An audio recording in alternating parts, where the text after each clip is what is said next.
Hello, it's Greg Otten here with maritimegardening.com, and I'm going to do a video on how to build a large trellis using pretty simple materials.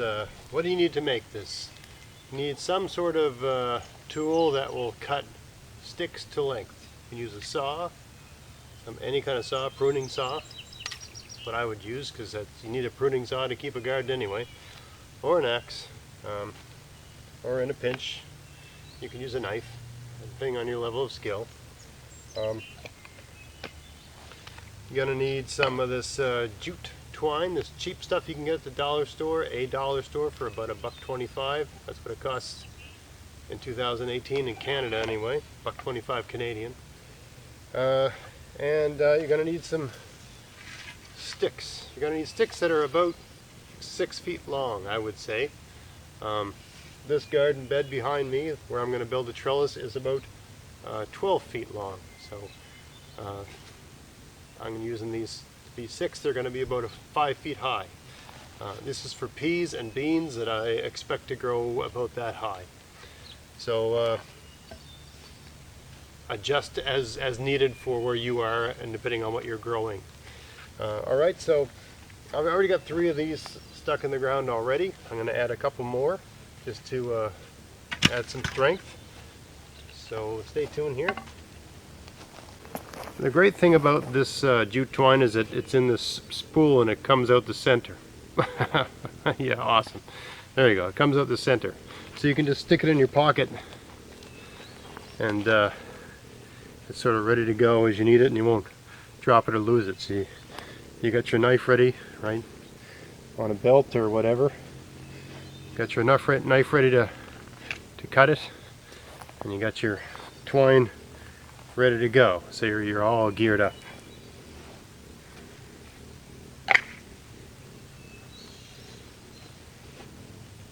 At least in principle, that's the deal, right?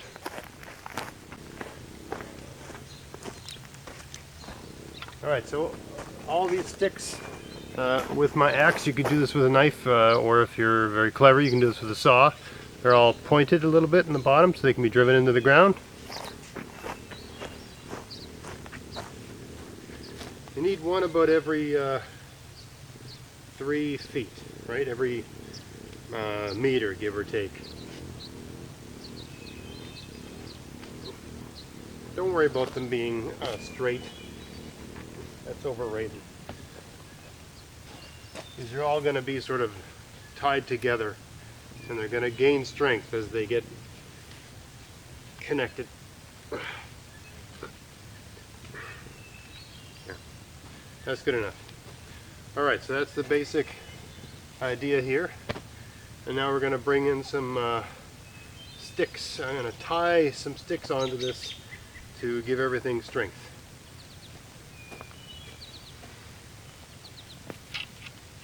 So I got some sticks that aren't quite long enough to make the whole way. That's not a big deal, don't worry about that. It will solve that. So what you're going to have is some sticks at the bottom and some sticks at the very top, and then just string everywhere else. And that'll give it strength. Alright, so let me show you how I'm going to do this. I'm going to put this row of sticks at the bottom, very close to the base, almost like a foundation, or it's going to give it strength at the bottom. So there's a particular way to tie things that are going at a bottom for strength. What you want to do is, let me bring the camera in a bit closer here.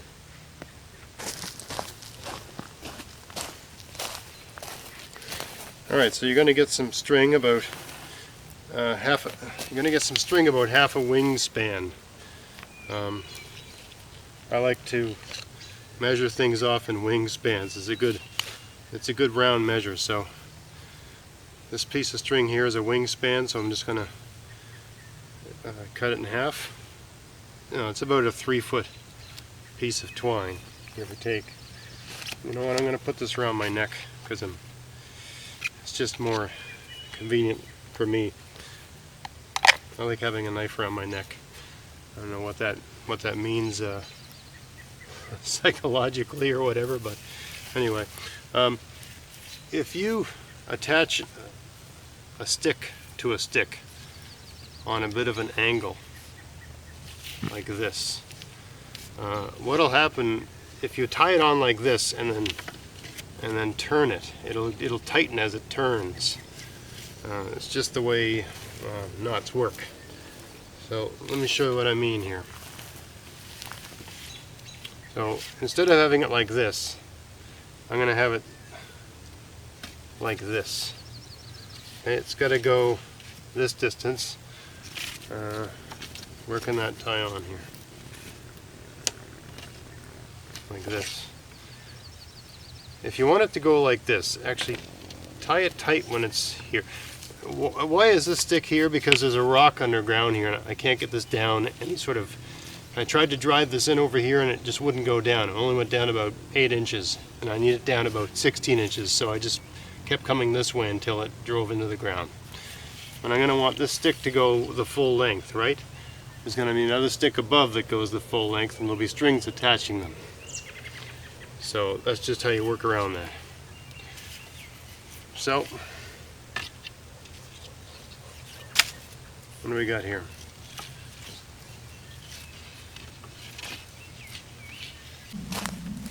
Alright, we got an extra hand here. I just added a Y stick to the equation to hold this up at the other end. Alright, this has to go all the way to the end here. It has to stay up for now. It's going to come down, but it's going to stay up for right now while we tie the knot. The point is that you don't have to be a knot expert to tie a tight knot when you do it this way. I'm just doing a double overhand knot here. But when the stick comes down, it'll tighten this up considerably. So we have a really tight knot without having to do a tight knot. It'll just tighten on its own accord.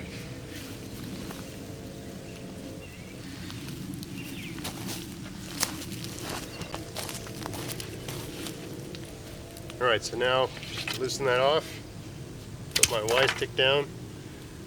And this is, see how this isn't even going? Doesn't want to flop to the ground because this knot over here is tightened up considerably. Alright, so I'm going to guess that it's about, I don't know, I think this is about consistent height. So that's good enough for me.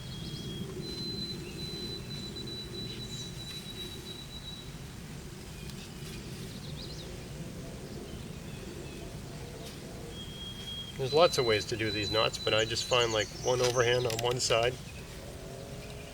and a double overhand on the other is all you need.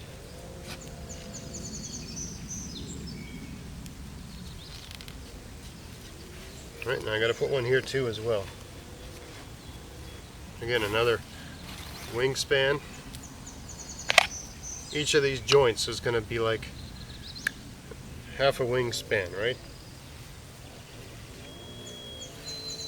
I'm sorry, this video is going to take a little while, but I think for people that want to learn this, this is going to be worthwhile. And I'll speed up the parts I can speed up, of course. And hopefully I've got enough battery to see it through. But I think you'll see as this comes together, it's a pretty solid way to make a trellis with, you know, without having to be a knot genius. Alright, so there's our double overhand there. Already this is getting fairly rigid. Now we've got this part here tied in.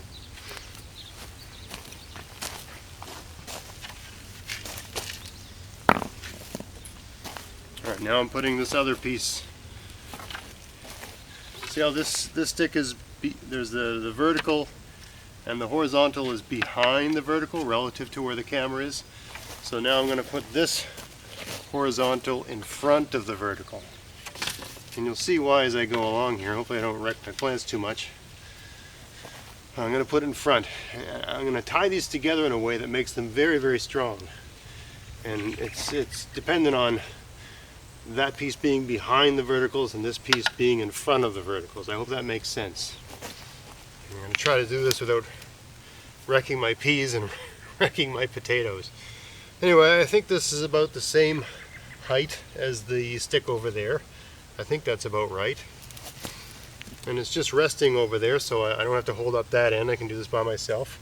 But what I do need is some twine. So I get another piece here out of my pocket. Again, same thing. Wingspan, half a wingspan should be enough to lash the ends together. I'll put this piece for over there. Very easy stuff to lose because it's the same color as hay. But anyway, just eyeball it.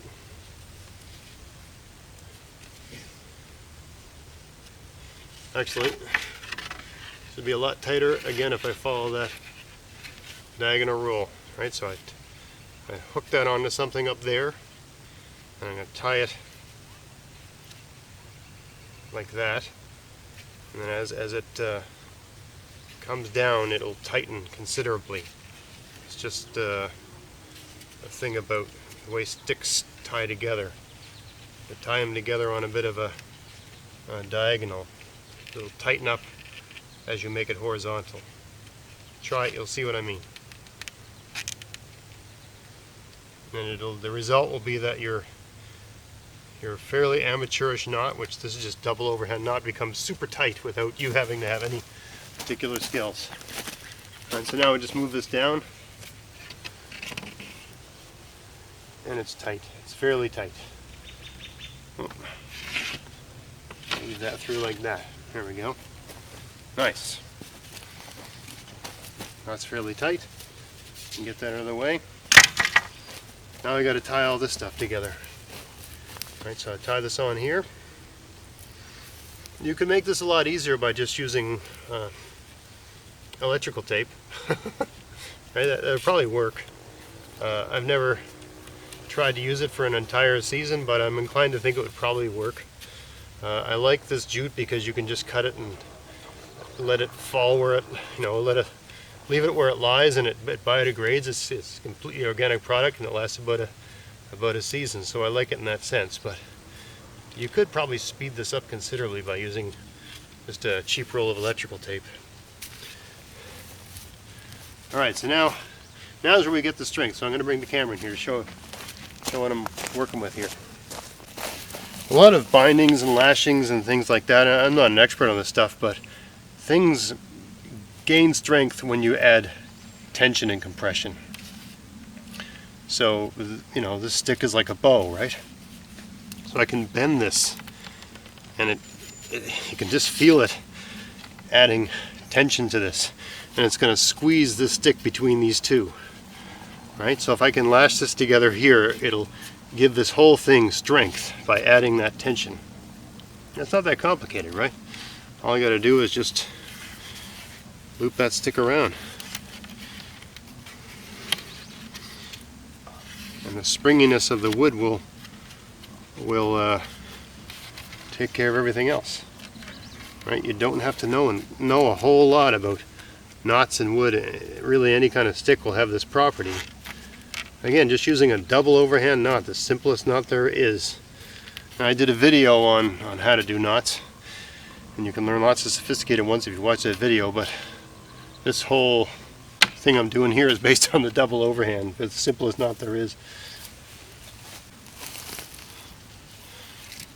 Again, this just makes everything more rigid and more strong.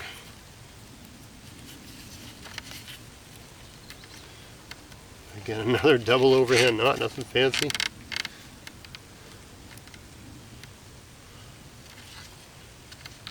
There we go. That's pretty strong. This doesn't need to be tied because it's sort of connected to this piece here.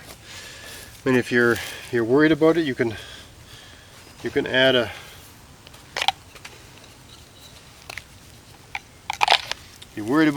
simple lashing. If you're really worried about it. There we go. This will all come apart very easily, extremely easily, just with a knife.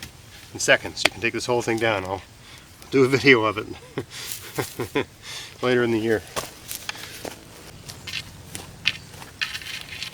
Okay, so now you've got your base. Now you need to do the top. And look, I got this wonderful crook here. Makes it easy, right? That's why, you know, when you're harvesting your wood to make these verticals or for any sort of thing, it's good. It's good to leave little branches on. It just makes a lot of things easier, especially if you're doing this sort of thing by yourself. All right, so you just want to eyeball this, make it reasonably level. And I'm going to tie it on over here.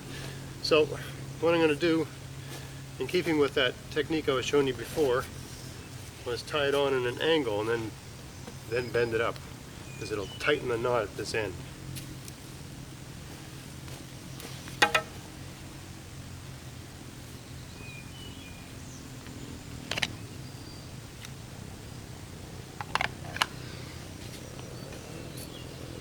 So I just let this fall, tie them about here. These will both be ridiculously strong when I bend this up. Right, it'll make this knot much stronger than the really simple low-brow knot I'm tying right now. Just this simple double overhand.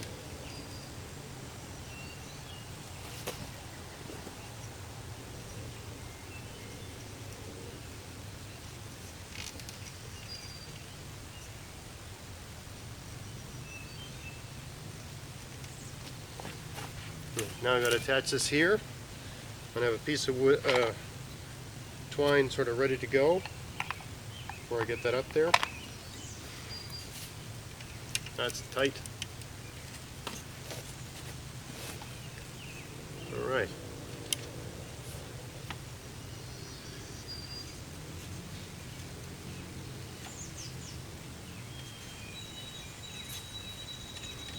If you're having trouble holding things in place, you can give it like a single overhand, just to help get it under control, right? And then give it another wrap or two.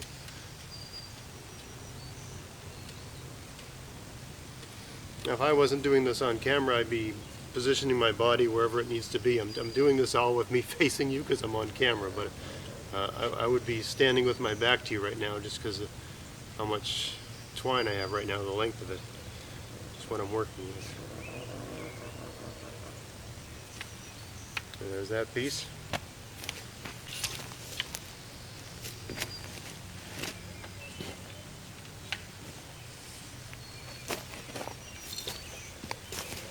Eyeball that so they're both the same. Oh, I didn't get my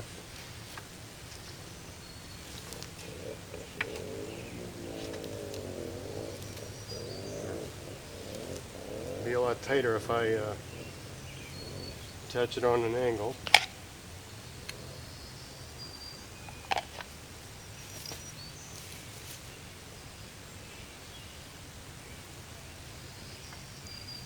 Leveling that up.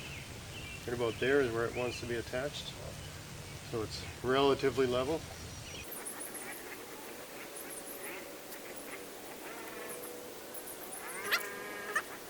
Alright, then we just bring this up.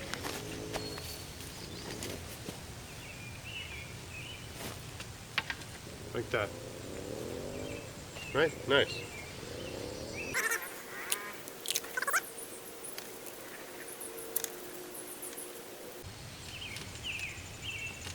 You're all done with the simple jute twine. And you can use whatever you want, wire, electrical tape, whatever you got. You know, I like this because I can just, at the end of the season, I can just cut it all up and let it fall to the ground, and it's completely biodegradable. But, you know, use whatever is easy for you to source. Might use whatever works.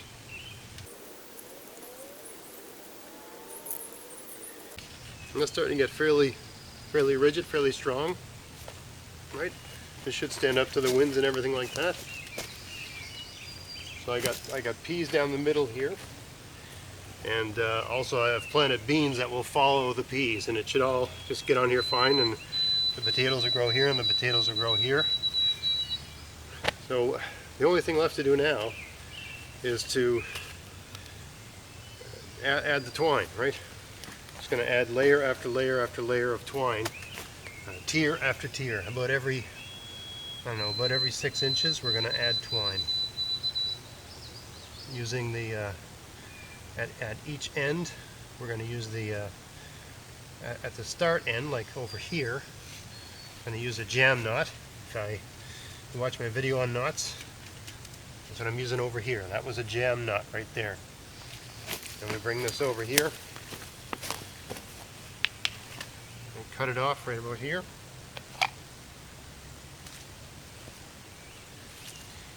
We're going to tie it here and use a couple,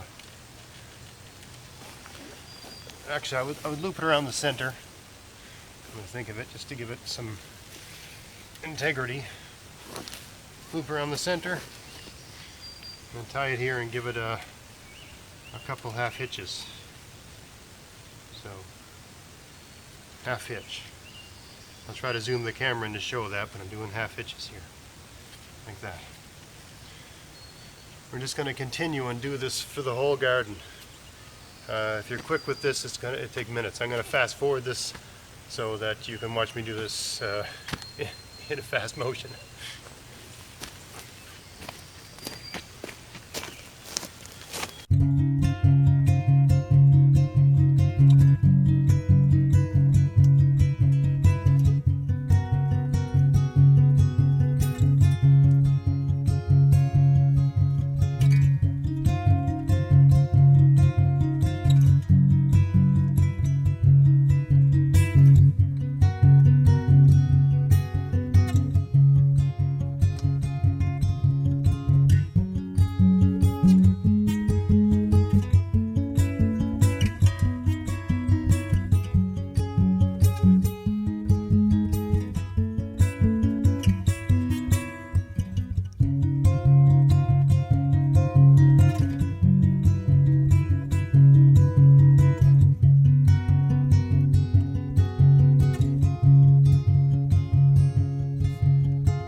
Alright, so you get the idea. I'm going to do a few verticals.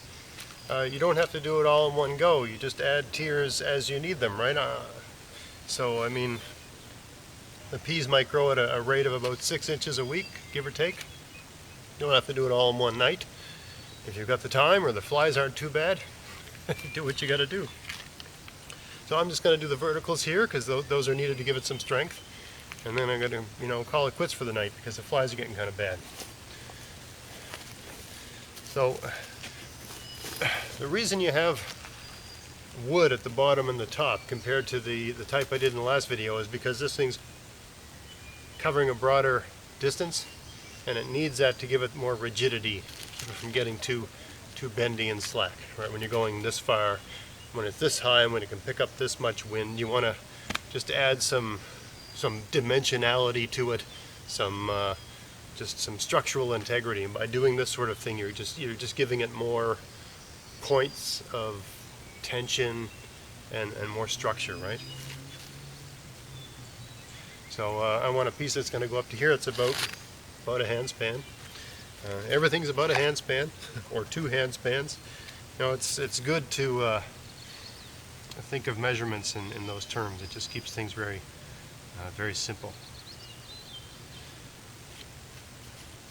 And to have simple knots, and I'm just using jam knots, half hitches here. Not getting too sophisticated. This is the exact same sort of lazy netting technique that I used with the last trellis. Alright, that's all you need to do. Start from the middle and work your way out.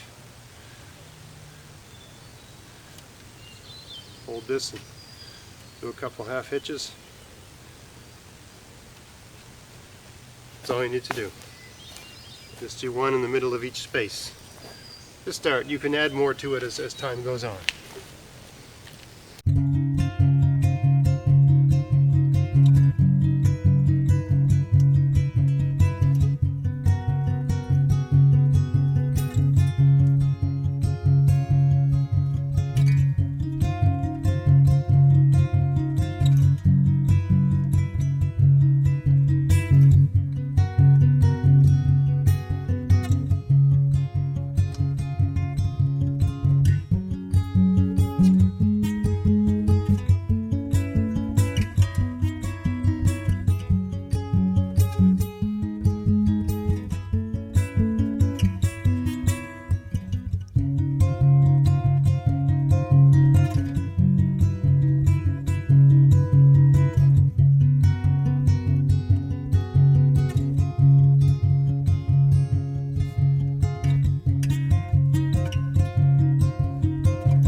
Alright, so that's the general idea.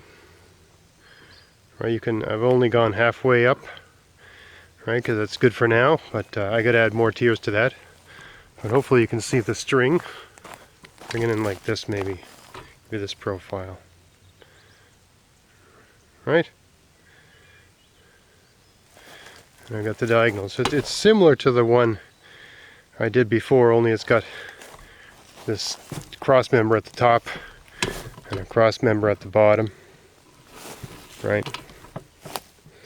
And all these verticals are tied into it to give it some kind of strength, right? It should be strong enough to last a season. I've done this before and it works just fine. So unless we get a hurricane in here, it should be all right. It should be all you need, right? You can use whatever kind of wood you can get, something from the lumber store. Something, pipes you find in the trash, or sticks you found in the woods like me. Alright, so it's almost dark here and the mosquitoes are starting to get pretty intense. So, I mean, this is the way gardening should be, you do things when you have the time, and if you have to stop, you stop, right? I mean, I could soldier through and complete this trellis, but, the flies are getting really bad. The mosquitoes and the black flies and stuff, and I'll just deal with it tomorrow or the next day, right? I got about, I don't know, at least a week to deal with this or more, right? So there's no impending crisis. I can wait. So you just do it as you have the time. You chip away at things. This took about half an hour this evening, and I think it needs about 10 more minutes to finish. And of course this would have gone a lot quicker if I wasn't filming and I could put my back to you and all that sort of stuff, right? So anyway, I hope this gives you some ideas of how to throw together a relatively strong, long, high trellis that'll last a season. Again, a lot of stuff you're doing in your garden, it only has to last a season. You don't have to think in terms of decades or centuries or generations. It's nice if you want to do that, that's fine, but you don't have to think that way. You can think like this has to last till October, and after October I don't care. I'll tear it all down and do it next year. I don't mind working on my knot skills for 30 minutes once a year to build a nice little trellis using cheap materials. And there's lots of other ways to do it too. I have a couple more I got to do, and I'm going to do those. The next one I'm going to do is a ridiculously easy approach using a different sort of material. So stay tuned for that. Anyway, I hope this gave you some ideas, and I hope this showed you just one more trick in your toolbox for how to build a trellis There's lots of different ways to do it, but for God's sakes, don't buy the pre-made ones at the store. It's just, there's no point. You can just make things using odds and ends very easily. There's many different designs. There's actually, there's so many approaches to doing this. It kind of boggles the mind that anyone would ever spend money on it. Anyway, so I hope this helped you and I gave you some good ideas. And if it did, please like, share, subscribe, all that good stuff. And check out my podcast, maritimegardening.com. And until next time, get out there, get at it, have fun in your garden. Thanks for watching.